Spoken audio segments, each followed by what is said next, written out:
Who are the players you should be drafting in your fantasy football leagues? Let the experts decide. Let's start with Mason from Flock Fantasy. Mason, who's somebody that you're drafting a lot of this year that you feel like you just cannot get enough of in fantasy football? When it's not broken, don't try to fix it. Josh Jacobs has won me a lot of money in the past. We're running it back. All right, hear me out. All right, so Marshawn Lloyd, bad training camp, nothing really going on, has been injured. Seems like he has not locked in the third down role. We know A.J. Dillon's not going to catch the ball. True. Josh Jacobs has caught the ball in Las Vegas. He's not the best at it. He's not Alvin Kamara, but he will do it. So you're putting Josh Jacobs, a running back that while he's on his second team, still very young, was drafted at 20 years old coming out of Alabama. You're putting Jacobs, a traditional workhorse back that's been stuck in a horrendous offense, in one of the better offenses in the NFL now. You're giving him presumably both the red zone role as well as the third down role. So he's going to be in one of the best offenses in the NFL, getting every single high value touch in said offense. And he's not yet at the age where we have to worry about just a historic career drop off. Yeah. And I will admit, Jacobs has been a guy that like early in the offseason, we were kind of like, yeah, this is a really ugly pick. We don't like it. Yep. I will say this. As we've looked into kind of his efficiency metrics from last year and why they were so bad and realized, that was mostly situationally dependent, I think I've been a little bit more open to drafting Jacobs, not to mention the Packers situation as a whole when you're looking at the red zone production and the touchdowns scored there. I think it's a good situation for a back to be hyper productive. So I've grown a little bit more on Josh Jacobs. I'm curious if you're worried at all about the touches. Obviously he led the league in touches the year he was, a top 3 back. And then even last year when you're talking about touches per game, he was top 3 again as well. Are you worried that the mileage is too much for Josh Jacobs to be productive? Are you worried that he's going to hit a cliff essentially from a production standpoint? I'm not. If you are worried about high volume touches and you're going to be fading those running backs, what I would recommend is if you're worried about that, I'm not telling you have to be, fade the running backs that are 28, 29, 30 that have had that. Sure. So I think if you're going to make that argument, it's a better argument to be made against Derrick Henry, a better argument to be made against Christian McCaffrey, which presumably those guys are going well ahead of Josh Jacobs, who right now is going in round 5 of best ball drafts. In your home league, you can get him at the end of the 3rd, the beginning of the 4th, whereas you're going to see Derrick Henry as a second round pick. CMC is the 101. I'm not telling you CMC shouldn't be the 101. I'm just saying we see other running backs across the NFL at a much older age have similar mileage. And I would be more concerned about those guys rather than the running back that has that mileage at a younger age. Yeah, that makes sense. So how worried are you about Marshawn Lloyd specifically in that offense? Because they go out of their way to let Aaron Jones go, and they let him go to a division rival when he's been really a cornerstone of their franchise for the last 5-6 years. And they go day 2 and they draft Marshawn Lloyd, whose skill set is pretty much, in theory, the same as Aaron Jones. What are you expecting to see there? So I think the Marshawn Lloyd argument, he would be very scary for one reason. If he got the passing down role, if it's 3rd and long, Marshawn Lloyd's on the field, not Josh Jacobs, I think that could eat into both Jacobs' overall floor and ceiling outlook. But from what we've seen is Marshawn Lloyd was banged up this training camp. Reportedly, he's behind A.J. Dillon on this depth chart. Yeah. So if there's any validity to that, which I'm not saying that Marshawn Lloyd's RB3, I'm not taking A.J. Dillon over him, but I think it does give us some kind of signal in that I'm not expecting Marshawn Lloyd to have a super large role right away. Yeah. And if Jacobs, who we've historically seen be able to catch the ball, be able to handle, 2 years ago, the most touches in the NFL, I think it sets up nicely where I'm not worried about A.J. Dillon in really any way, because we know Dillon's not going to be the third down back. So you'd have to be concerned about Lloyd, and from what's happened this training camp, whether it's the fault of the injuries he's dealt with, whether it's maybe just a rookie taking a little bit longer to acclimate. But for whatever reason, it seems like things are trending in a way where he's less of a concern than I would have thought 3 months ago. Yeah, absolutely. All right. Thanks, man. Appreciate it. Thank you. All right. Zach from Fantasyland's here. Zach, who's your guy that you are drafting a ton of this season? So I had to put the hat on real quick. You just switch your hat based on who you're talking about, don't you? Yeah, exactly. I seen you with 2 different hats on today. Jayden Daniels is my guy, quarterback, if you will, if it's not Kyler Murray. Yeah. Love Jayden Daniels, specifically if you're in a deeper, larger lineup league where you want to punt the quarterback position to rounds 10 to 12, depending on your league. I really love Jayden Daniels. A rookie quarterback has finished top 12 3 of the last 5 years. Okay, so it's not uncommon that it would happen. I think the ceiling is higher than top 12. And Jayden Daniels has that rushing floor that you're looking for. 4 out of the last 5 quarterback 1 overall finishes have had at least one of these things in common: 700 rushing yards or 8 rushing touchdowns. Mm-hmm. If you look at his offensive coordinator, Cliff Kingsbury, Kyler Murray averaged over 18 points per game as a rookie with him. I think they have like similar game, similar profile for fantasy football. Sure. Jayden Daniels in college, back-to-back seasons, over 1,000 rushing yards, over 10 rushing touchdowns, was third in rushing in the entire SEC last year. The dude's a nightmare, so I think from day one for fantasy, he can be a player you can start. So you're not worried that he weighs 165 pounds? No, I'm not worried. You know what's funny is like he's pretty much the same size as Lamar. Yeah. He's the same size as It Lamar. is a fair agenda though. So, no, like admittedly, like, and he'll tell you this as well. Like we've actually been fairly high on Jayden Daniels from a redraft perspective this year because he's the cheapest rushing quarterback, right? Yeah. I mean, so when you're talking about A, we like guys with rushing upside, but B, we like the cheapest guy with rushing upside, and Jayden Daniels is that guy. And so I think he has a ton of upside this year. Yeah, and I love that you mentioned Cliff Kingsbury. This is something that we've been harping on for quite a while at this point. I don't understand why it's continually being overlooked. That Cliff Kingsbury is his OC. I don't care that he got fired from the head coaching job in Arizona. I don't care that he sucked. I don't care that he wasn't good for the culture and the franchise overall. We're talking about a play caller, an offensive play caller who is calling the plays, and they're going to throw it all the time, and then he's going to run the ball. Like it's going to be very similar. Is completely different compared to when he was a head coach. So I'm 100% there with you. But you're right, Anthony Richardson, rushing quarterback, 5th round. Right, Kyler Murray, rushing quarterback. I love Kyler this year. Probably 7th round at latest. You can probably lock in Daniels 10th round. And the best part about that is if this is the number one thing I've been hit with in the comment section on the Daniels take is why would you trust a rookie quarterback? Well, guys, you can very easily go ahead and grab Jared Goff later, Tua Tags later, any number one of those good, reliable quarterbacks on a week-to-week basis to get that more security later on as well. There you go. All right, Jayden Daniels. We also got Badake here from FantasyLand telling us his favorite guy in fantasy drafts this year. Let's go for it. Yeah, I mean, Khalil from the Buffalo Bills, a wide receiver. Clearly, you guys, you're not loving it here. Explain yourself. From the jump. Look, opportunities coming this way. Look, let me start off from the jump. For me, Keon Coleman is just not the guy. I understand he was, one of the draft picks for them in the early second round. Coming out of college, when I look at this offense, specifically for Keon Coleman, is just not somebody that I'm expecting to take over the 100, 160 plus targets that Stephon Diggs is leaving behind. And I know a lot of people, that's kind of the argument right now. Well, Keon Coleman, they just got him. They drafted him early. They also no longer have Stephon Diggs. But for me, Shakir in the slot here. And that's what excites me. I want a slot wide receiver that's going to get all these opportunities. And to be fair, what we're seeing in preseason in like these minuscule little plays, it's actually really exciting what we're seeing. Completely fair, Dalton Kincaid is going to be the number one target. But in the wide receiver room, at the price for Shakir right now, I'm loving it. What's his price? Do you know? I mean, he's going what? I mean, look, right now it's definitely fluctuated and risen a little bit because of Curtis Samuel's injury. I'm seeing him going around round 9, round 10 right now. So it's not bad. And he's a slot wide receiver. That's the best point you can make. Exactly. But my thing with Khalil Shakir is, we still haven't seen it from him.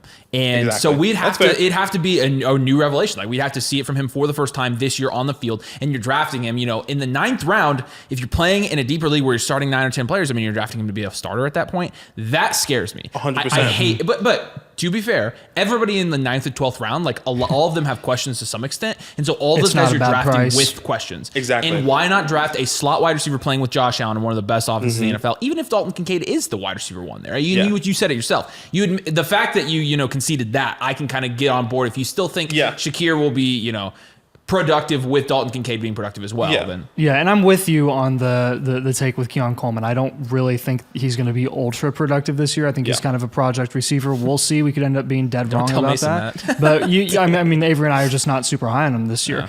Dalton Kincaid, again, we think is the wide receiver one. With Shakir and his price in the 9th round, again, I think it's fine. But at the end of the day, I personally would rather just go 3 rounds later and take a shot on a guy who's an exclusive slot wide receiver in an offense that's in limbo, and that's Demario Douglas. Sure. Now, Josh Allen isn't passing in the ball. So I was going to say, there's a big difference between the Pats offense and the Bills offense is pretty stark. But you are getting a 3-4 round discount. Yeah, and that's true. And with the market right now, especially with what's happening with Curtis Samuel, he's obviously falling a little bit. And then Keon Coleman is actually the one that's rising even a little bit higher. Shakir, he rose a round or two, but it's not too much to saying, okay, this is like a little bit a little bit overboard now. Yeah. It's like, oh, that's okay. I'm happy to go 9th round. I definitely anticipated we'd be super low on him going into 2024, and his price has never gotten high enough for us to be like, don't draft him. Because I mean, do you remember when Isaiah McKenzie was like a little bit fantasy relevant there for like a period in time in that offense? Yeah. Like it's kind of the same thing. Like you could point to that and be like, slot wide receiver, right? Little guy. But anyways, all right, we appreciate it, man. Thanks for going on. All right, we got Danny from FSC now. Danny, I already know who your guy is. I already know I love him, but give us the scoop. Let's hear it. One of the guys I have by far the most exposure to over on Underdog Fantasy is actually Jackson Smith-Njigba, wide receiver of the Seattle Seahawks. I love it. Guy that I've drafted in 22% of my 75 Underdog draft. So I'm putting the money where my mouth is, man. When it comes to JSN, really what it boils down to is I have really high expectations for the Seahawks offense. So far in the preseason, new offensive coordinator Ryan Grubb has called motion at a 70% rate, only trailing the Miami Dolphins, who've run it at an absurd 80% rate. And really what it comes down to with JSN is I believe in Geno Smith.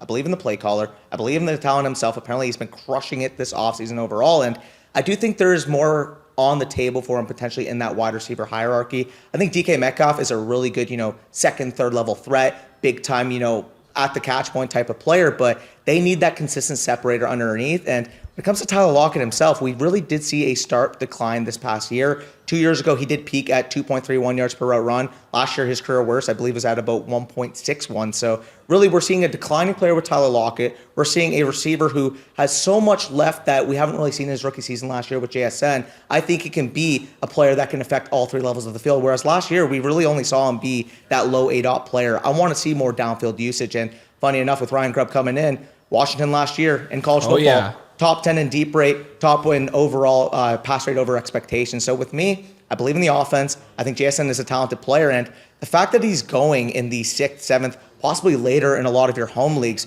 makes it so palpable, right? Even on Underdog, where he's like a 6th round pick, again, 22% rate. So if you can get him in the 7th, 8th, 9th round in home leagues, taking him 100% of the time. I mean, this is a bet we made last year. We thought, okay, Lockett is naturally going to take that step down last year. JSN is that receiver that can come in and do that. And I think it was a combination. I think a lot of it last year was usage and how they were using him. Yes. And their refusal to actually use him in a more dynamic role rather than, just giving him 2-3 yard targets, even at the line of scrimmage. You're like, this guy, this guy, you saw it. You saw it in the very limited sample size of him, going deep and tracking the ball. And even, in that really famous clip where he, tracks one over his head and catches it. That is a disgusting and extremely difficult catch in the NFL, and they should absolutely unleash him to do more of that this year. And if they do, his return on investment in the 7th round, like you said, literally every time I get in the 7th round, I'm like, JSN is there. And he's buried on the sleeper ADP, and I'm like, I don't want to let him go. Like, I feel like I have to draft him, but I did it last year and it burnt me. So I have part of it's PTSD, but I totally believe. I think the best thing for him is going to be a new offensive coordinator this year. 100%. Again, he is still the same talent that went in the first round last year, but like you said, was kind of hamstrung. Again, people aren't talking about the wrist injury he suffered in the preseason, ends up coming back midseason. I mean, I saw him be able to work down the field against the Dallas Cowboys. I was watching that game, Thursday Night Football, big-time Cowboys game, a fan myself. We saw that shootout, and he did make that play. I believe it didn't end up counting, but he made that awesome touchdown grab at the back of the end zone. End of the second quarter, right when the game's on the line or the half's on the line, was able to make that. Now, obviously, calls pass interference. DK ends up sniping his touchdown, but goes to show you that he can work down the field. Even if he wasn't tasked with doing it last year, we saw it at Ohio State. We saw it in spurts last year that I really think he can take that next step. Yeah, absolutely. All right, thanks, man. Appreciate it. All right, Corey from FSC. Corey, who's the guy that you're drafting a ton of this year? Yeah, and very controversial name, very price dependent as well. But Malik Nabers of the New York Giants is one that I'm taking a lot of, and particularly in home leagues. For those of you guys listening to this, when you can get Malik Nabers 4th, 5th round of your sleeper draft, Yahoo drafts, ESPN drafts, I really like the value there because I think the first thing that people say about Malik Nabers is, Daniel Jones is his quarterback. He's on the Giants offense, so not very good. Yeah. Daniel Jones was first in adjusted completion percentage in 2022 last time he was healthy. It was the 16th ranked offense in points per game. Do I think they're going to be astronomically good? No. I think they're going to be a bottom 10, bottom 15 caliber offense. But Malik Nabers to me is a floor raiser and a ceiling raiser of this team because he's simply that good. Again, it's a talent evaluation. That's where I'm at with Malik Nabers.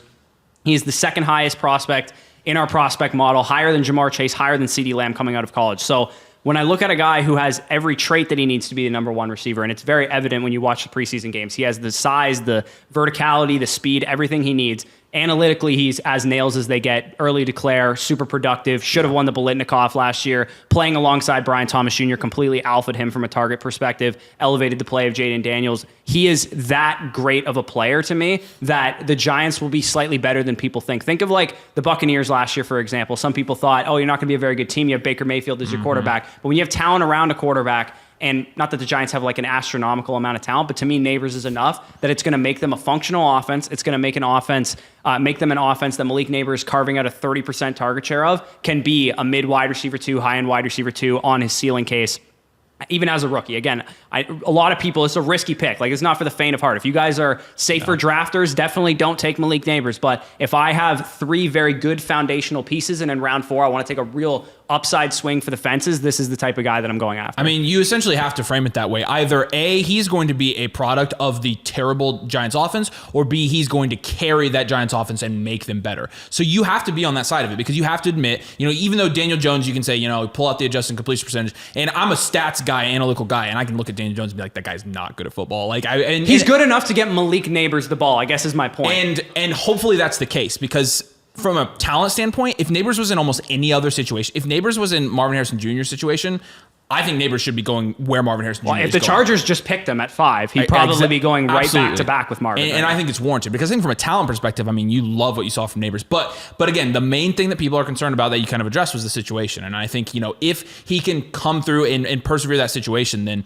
I think the sky is the limit for him. You mentioned his ceiling being kind of a high-end wide receiver 2, mid wide receiver 2. The only thing that does concern me is I think his ADP is like what, wide receiver 17 and 19 in most like underdog drafts. Okay, Ken. Underdog. The reason his ADP is that high is because it's a back-weighted structure for Best Ball Mania. You're trying to win the tournament at the end, weeks 15 through 17. Sure, yeah. So your seasonal finish doesn't really matter as much if most of your production comes back half of the season, but on home league sites, he's more so in the wide receiver 20 to 24 range, which is a lot more reasonable. It is a lot more reasonable. It's a big difference too. Yeah. You're talking about like a big range of guys from 13 to even 36, where it's like all of these guys to some extent all have the upside to be high-end wide receiver 2s. And so when you're talking about just betting on talent there, obviously in that range, Nabers is going to be one of the most talented guys. Yeah, 20 to 24 isn't bad for me, because at the end of the day, would I be shocked if Malik Nabers finished as a low-end wide receiver 2?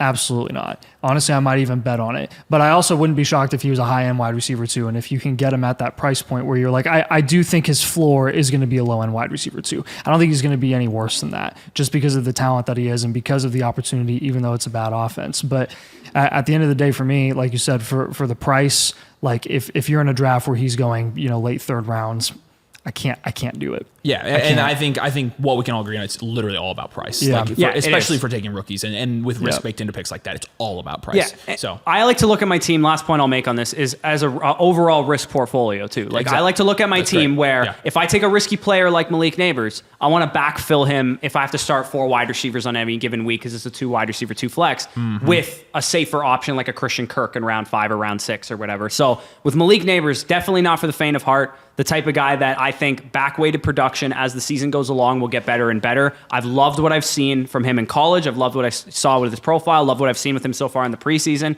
Just don't be terrible, Danny Dimes. That's basically where I'm at with it. And I think Malik Nabers can be a very solid option this year and worth an early 4th round pick, give or take, where he's going right now in most home league sites. yeah, for sure. All right, thanks, man. Appreciate it.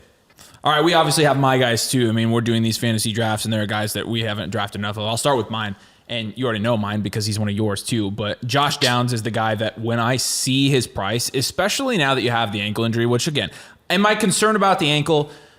A little bit. Like a high ankle sprain, not great. Nick Cross, I hate him because he tackled him in practice. Steichen was pissed about it. It's good to hear. But honestly, with Josh Downs, I think when he comes back, the outlook is the same as it was before he got hurt, because I think he's going to come back from the injury, and I think he's going to be the guy that works out of the slot for the Colts, a guy that's super dynamic, a guy that can get yak, a guy that can stretch the field as well, but a guy that's going to get a lot of easy targets, similar to playing alongside Michael Pittman and now alongside a field stretcher with Adonai Mitchell. I think the way that Shane Steichen is going to deploy these 3 guys is going to be fantastic. I know for a fact a lot of people are sleeping on the Colts offense. I'll be as realistic about the Colts as anybody. Anthony Richardson, he has accuracy issues. He's got a ton of concerns. He can't stay healthy. I know. it doesn't really matter. The coaching there, the scheme there, it does provide an environment for players, especially receivers, to be fantasy productive. And you saw that last year when Josh Downs was fantasy productive with Gardner Minshew. I mean, we almost made the playoffs with Gardner Minshew, right? And so even though there's some bias going along with, drafting a Colts player and him being my guy this year, I like the skill set that Josh Downs provides. I think he was a very underrated talent in the NFL draft. And I think this year, once he does come back, you could see him get 90 to 100 targets again. And right now, because of the injury, you're getting him in the 12th, 13th round. I think it's an absolute smash at price. I'll take him to be on my bench and hope when he comes back, he does even what he did last year and maybe builds on it even a little bit. And you're going to be thrilled with how that looks. So Josh Downs is my guy this year for sure. Yeah, and I think taking shots on Tony Pollard this year is really going to pay off as well. I've said this quite a bit this offseason, and I stand by it. I think the situation that he's now in is pretty much the same situation that he was in previously and was the most successful and the most efficient and the most effective from a fantasy perspective, right? Everyone was expecting him to take this jump and be a bell cow running back in 2023. It didn't happen because that's not where he's at his best.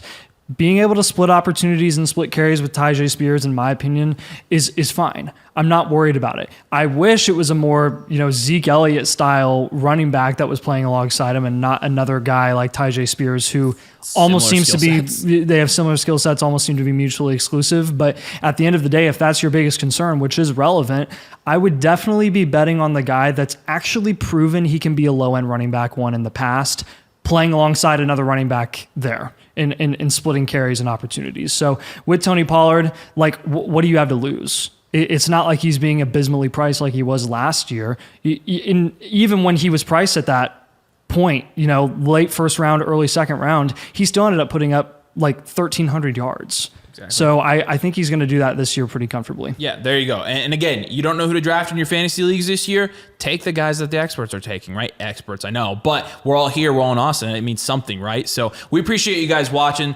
Let us know in the comments what you agree with or disagree with and who your favorite person is to draft. Make sure you drop a like and make sure you subscribe if you play fantasy football. But we appreciate you guys, and we'll see you later.